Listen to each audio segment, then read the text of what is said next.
Hi everyone, I hope all is well. This week's Parshat is Parshat Miketz, and it's also Hanukkah. So let's start talking about Hanukkah. So everyone knows on Hanukkah we light the candles, right? The Jews won a war, there was a miracle. But what's really the purpose of Hanukkah? What's going on here? So the word Hanukkah comes from the word chinuch, to educate.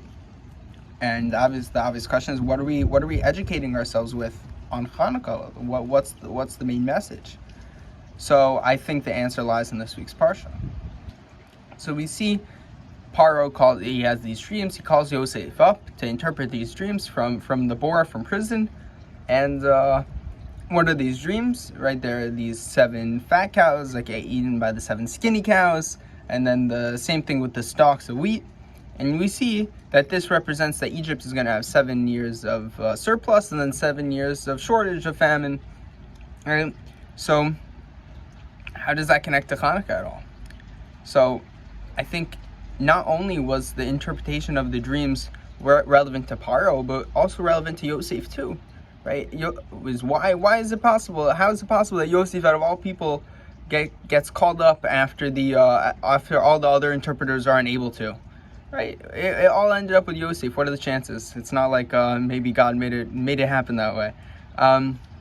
But it has relevance to Yosef as well, because as the Jewish people, we see over history, we go through phases of surplus and then shortage, right? We go through phases where we're like the fat cows, we're doing really well, and we go through phases where we're like the skinny cows, we're not doing so well. Same thing with the wheat, same parable. But we see this in the story of Hanukkah too, and here's really where the main message lies in chinuch, in education.